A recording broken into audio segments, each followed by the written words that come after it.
No matter what your fantasy team looks like, it is always a great day to make a trade. And today we have 8 trades that you need to make before week 4 to set the course for your team for the rest of the season.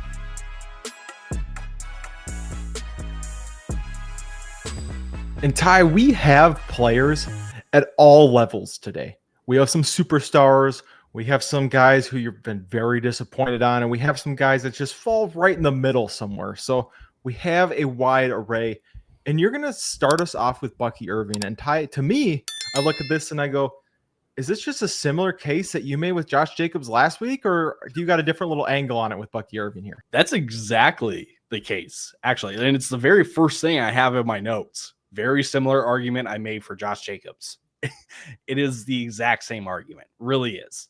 You're not getting a discount, and you are probably going to pay maybe $1.05 on the dollar for Bucky Irving because he hasn't exactly disappointed, and he has the name value of Bucky Irving because, not going to lie, if you hate Bucky Irving, you just hate football, right? So it is a bit pricey, but at the same time, rarely do we get opportunities, or are there opportunities, I should say, to acquire running back ones, true running back ones on your fantasy team. And I think there's an opportunity right now with Bucky Irving.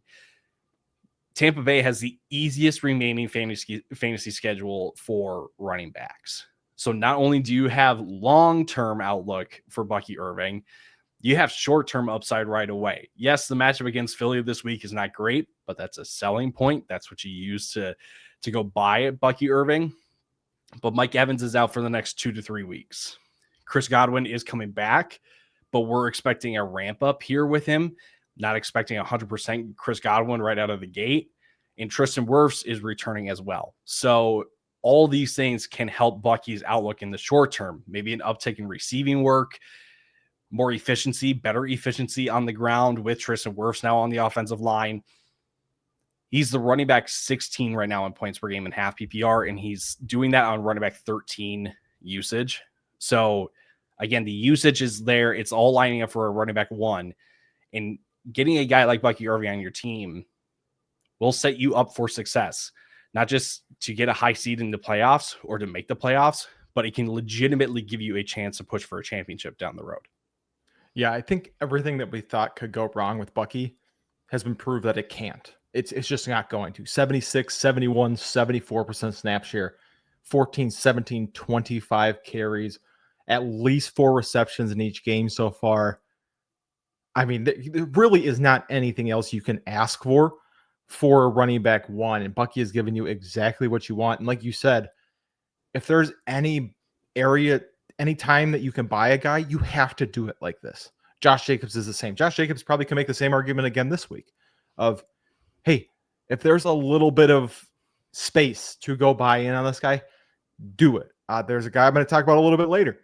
I have a similar argument for him. So, right, it's these elite players when they're giving you these weeks where people are like, I don't know, the fantasy points just aren't quite there, but everything else is, you go buy in on them. Ty, as always, the people want to know, who should I be giving up to go get Bucky Irving? What are some names that you can throw out there for him? I immediately think of a guy like Ken Walker, and you may have to throw in a sweetener on top of it. I might even try to do Amari and Hampton.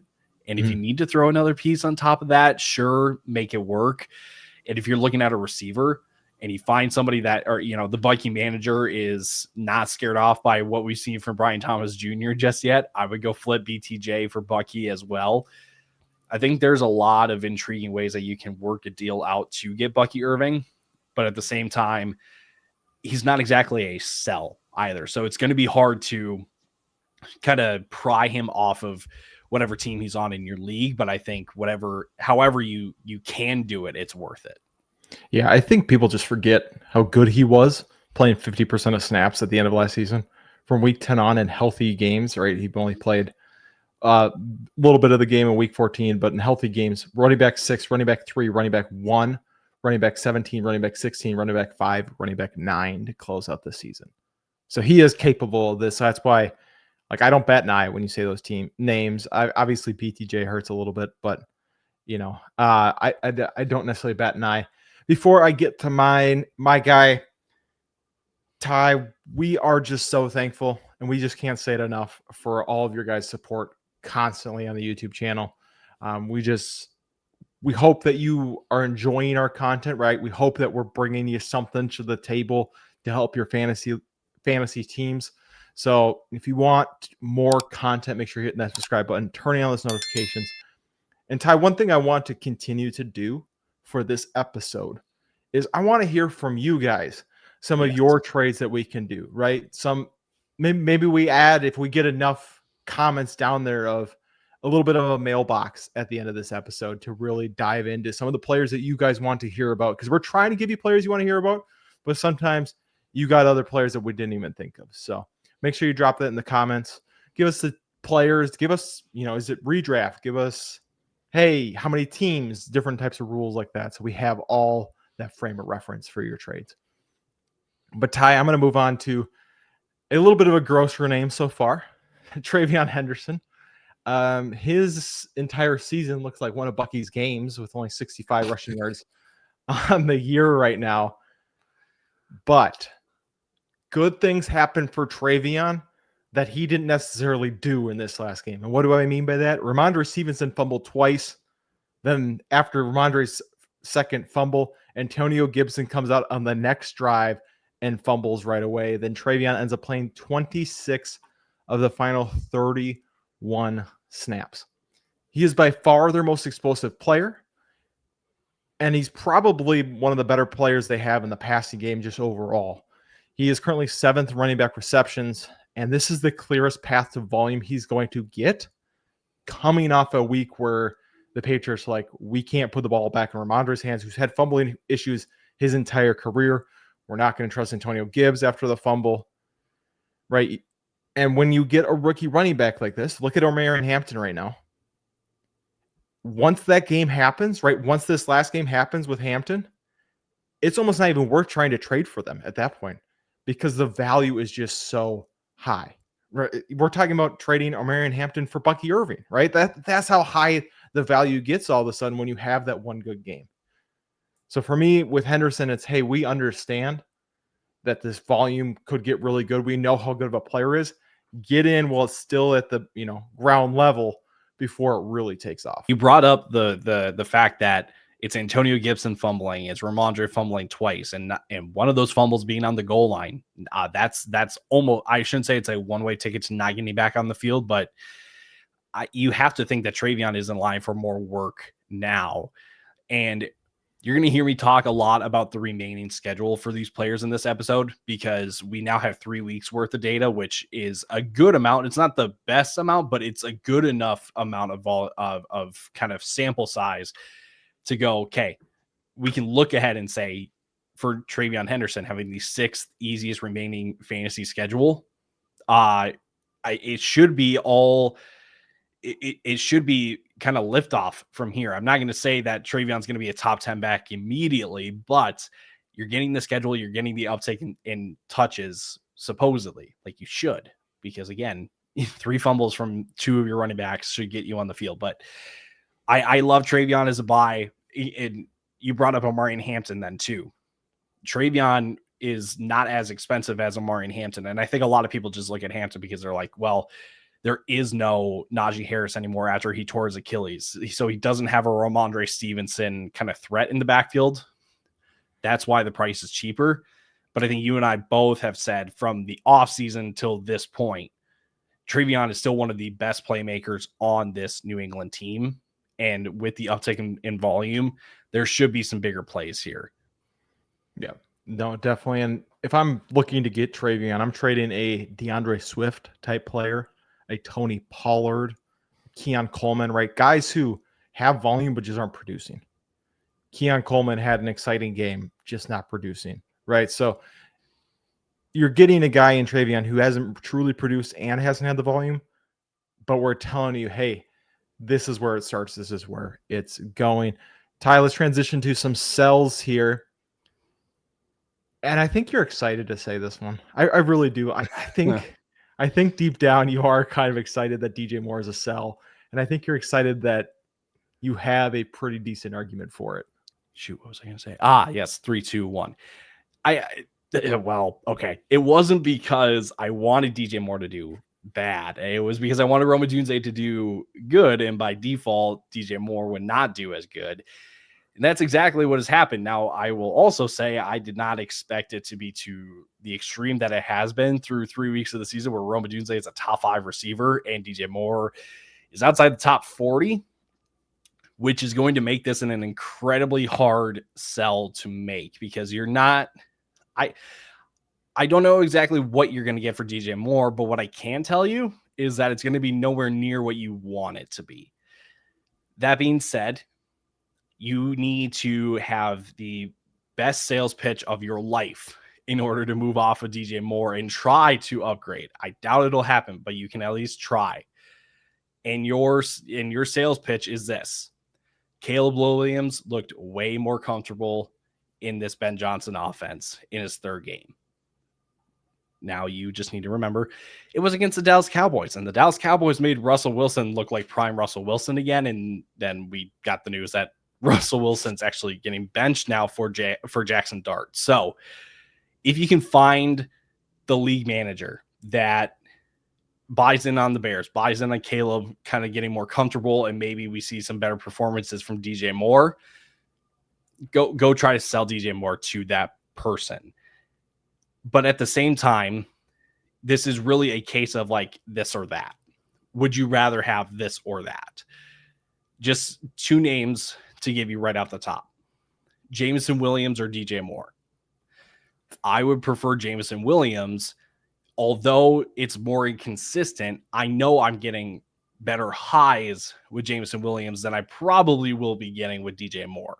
Yeah, and as long as Amon-Ra St. Brown continues to perform like the alpha, which we're not saying he won't do that anymore, but Jameson Williams' value just stays at the bottom. It stays pretty low then. Another name, Juwan Jennings, coming off of an injury, and people are going to be, well, what about George Kittle? What happens to the offense when that happens? I would just make my argument for that is I want a piece of a better offense. I'm expecting San Francisco's offense to be better than Chicago's. So it's going, like I said at the top, it's going to be a tough sell trying to get fair return on DJ Moore, but I feel like you need to do it because, man, I'm not sure how much better it gets. It's not going to be this bad, but I'm not sure how good it can get when everything is equal. So someone who's still a little more optimistic on DJ Moore, I don't think it's as hard of a sell. Okay. I think the sell really is it's Ben Johnson offense. They're looking better. DJ Moore still involved in this offense, right? It hasn't been exactly pretty, but still is, 16 targets, still is playing 90% of snaps.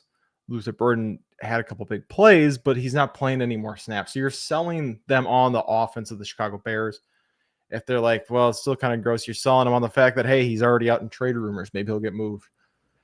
I agree, though. I think that this is the time to capitalize on selling DJ Moore because Rome has a stranglehold on the alpha spot. And we said that was a possibility. You and Lucas were a lot more in on it than I was, but he was a top 10 pick for a reason. And it really just isn't that surprising. And we don't see that shifting back. So I think I would agree that he is a sell. I think it's a little easier to move off of him, but I do like the two names that you brought up, Jameson Williams, Juwan Jennings are definitely two targets that I would go after with Moore. I'm going to go for a guy who used to be a Chicago Bear.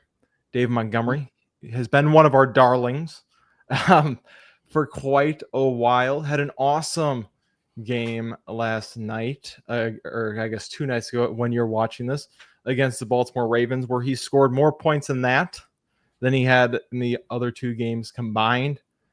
The issue is, and I understand, 151 yards, 2 touchdowns. Helps a lot when you get a 72-yard rush, right? I mean, that definitely boosts up the the stats. And one reason I'm not too concerned about that continuing is because David Montgomery hasn't been a breakaway runner really since he got to Detroit. So I'm not concerned about that keeping up. But for me, what I am concerned about is the fact that he's still playing less than 40% of snaps that he's still outside the top 36 running backs in targets with only 6. So if he's seeing 11, 11, and 12 rush attempts a game and has 2 games now with 1 target, the upside just doesn't feel like it's there for Monty. And this was something we warned about from the beginning of the season. Hey, we just don't know what's going to happen. He gets Cleveland next, who has been very good against the run so far this year. Then he does get Cincy. So, hey, you know what? If you maybe that you sell them on, hey, he gets the Cincy game.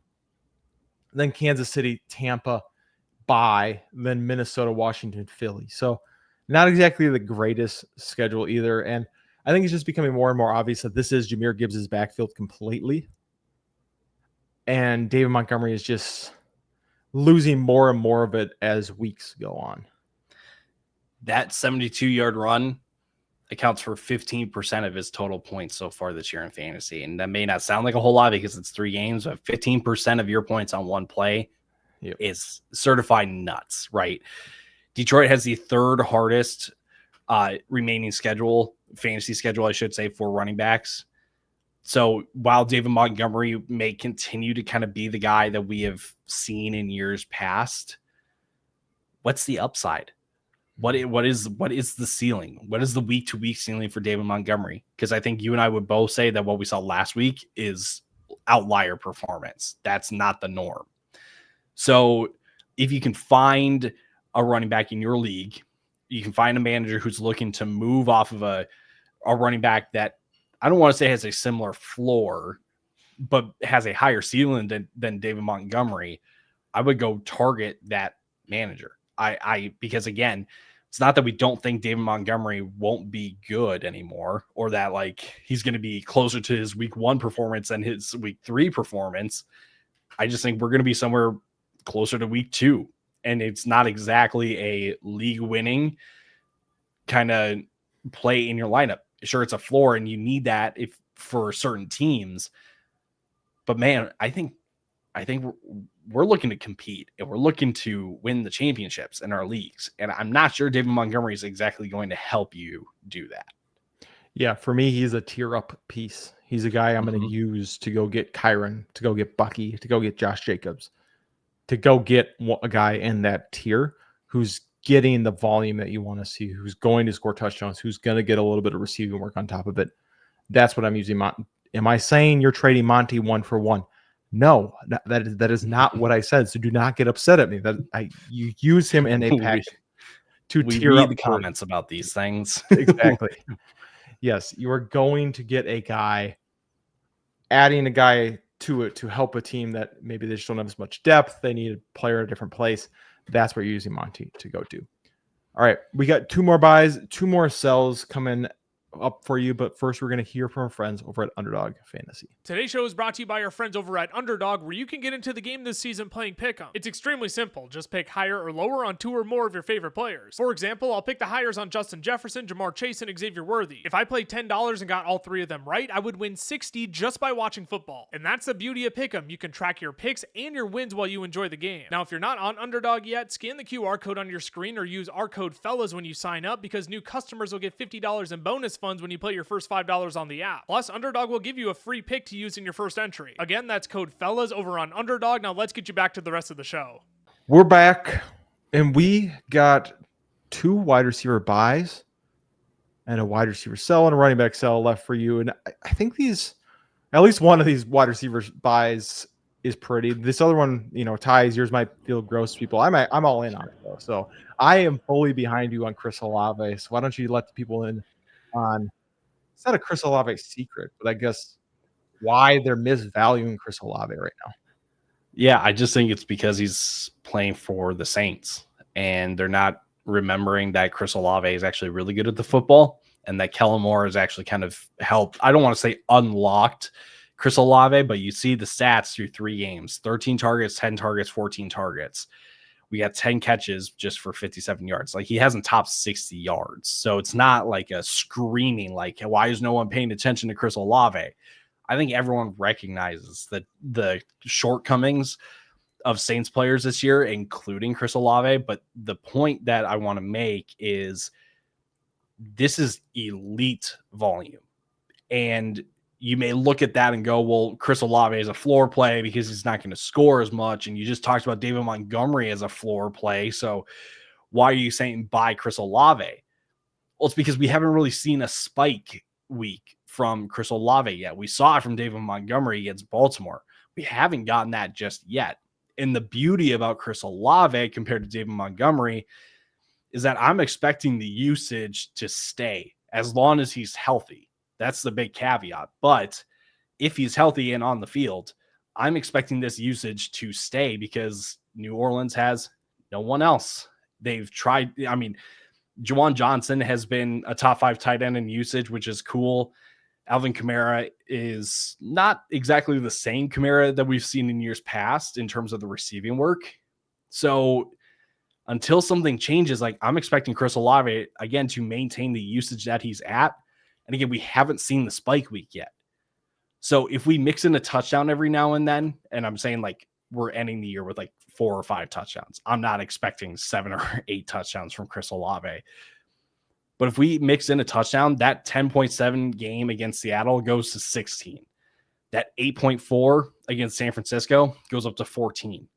So because we haven't seen the spike week yet, I'm saying go get a guy who's getting elite usage right now, because any kind of extra yards, any kind of extra big plays, any kind of touchdowns that we get on top of the usage is just sweetener, is just added bonus on top. You have a floor here with Chris Olave that when it comes to receivers, you kind of need, and I'm willing to go pay whatever the price is on Chris Olave because I don't think it's going to be that expensive because, again, he plays for the Saints and no one likes the Saints offense.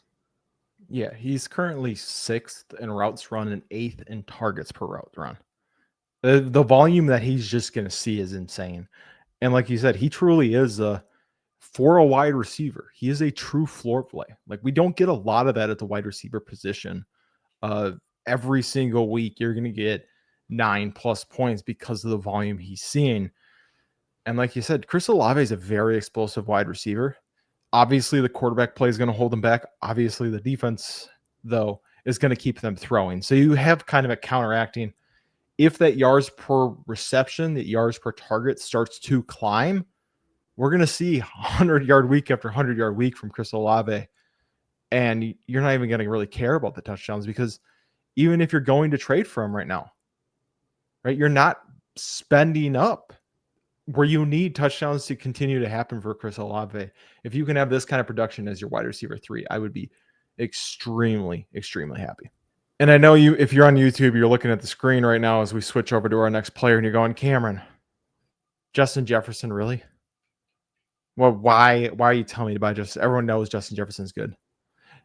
I think we just forget so quickly how good Justin Jefferson is for fantasy football. Since his rookie season, his worst year was last year at 18.6 fantasy points per game.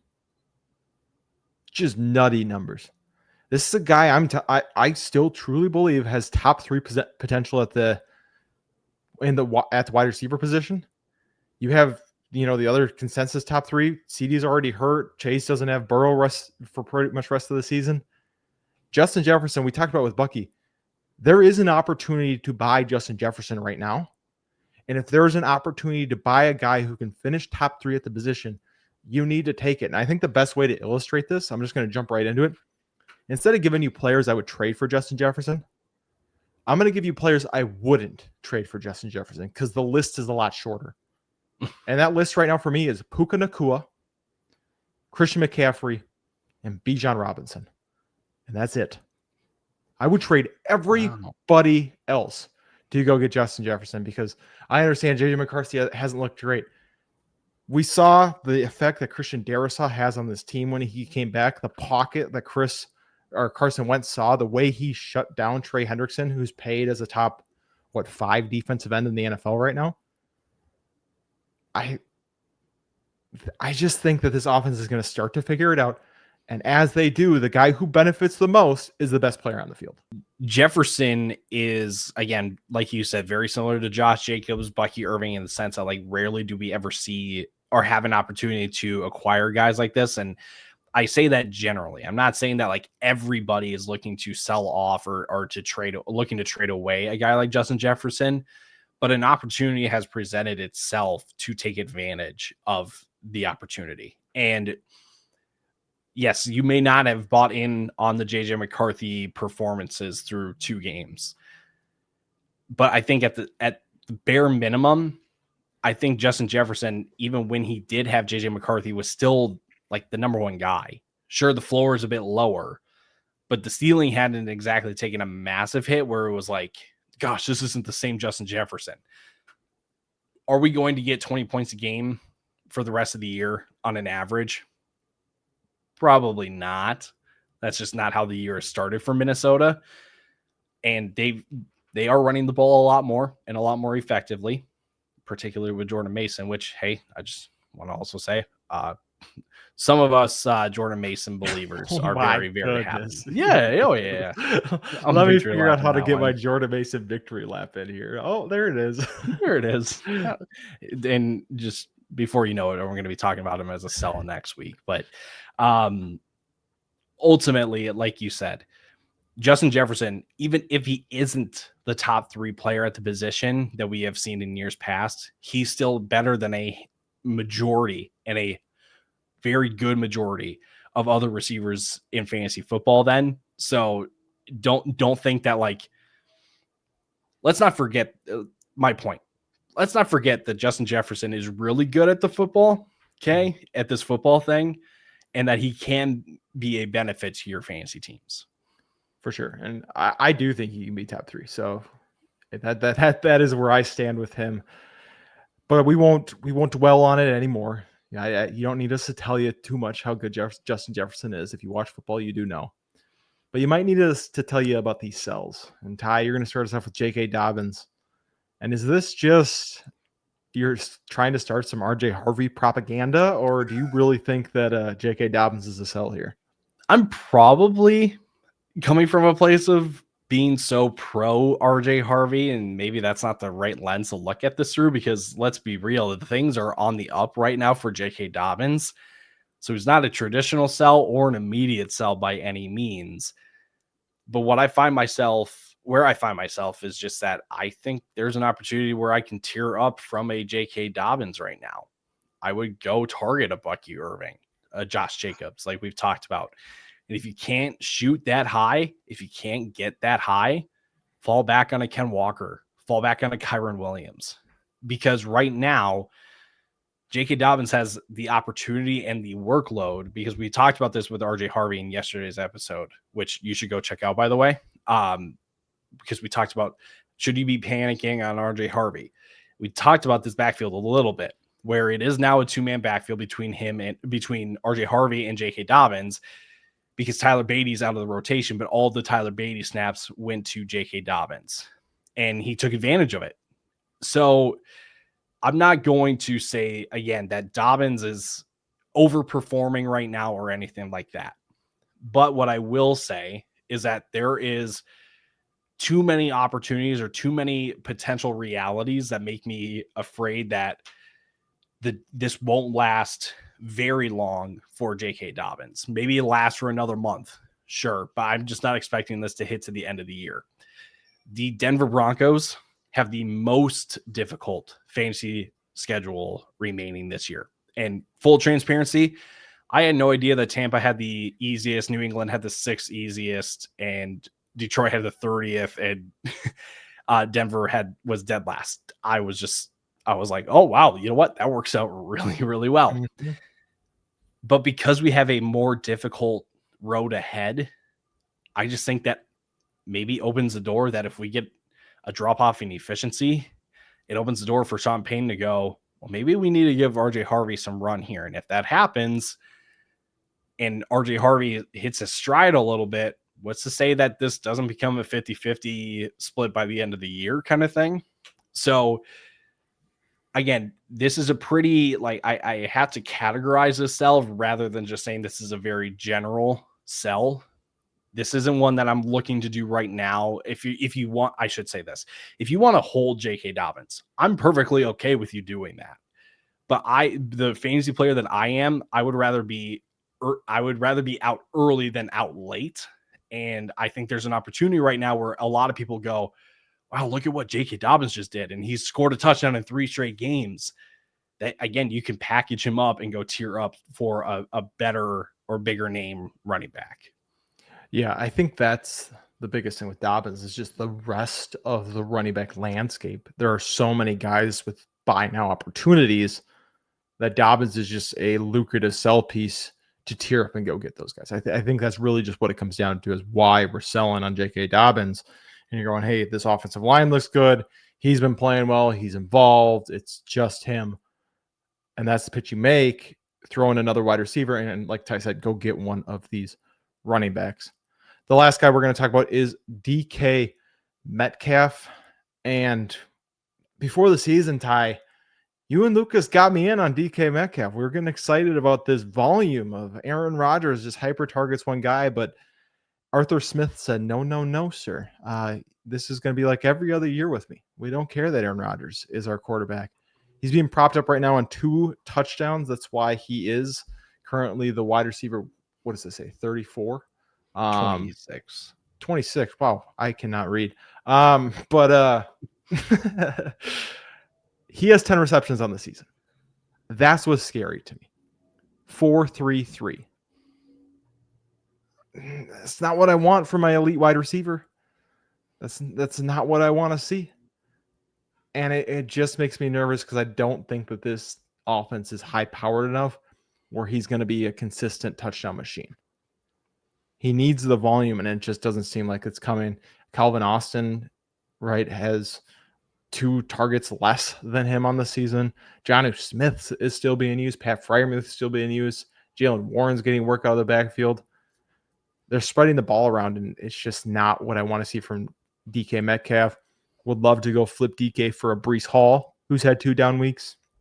If you can get in on Tet McMillan, definitely, right? Even if you got to throw in another piece. I'm buying in on Devonta Smith, right? I think he's a better talent. I understand they don't throw as much. That's where we're working with.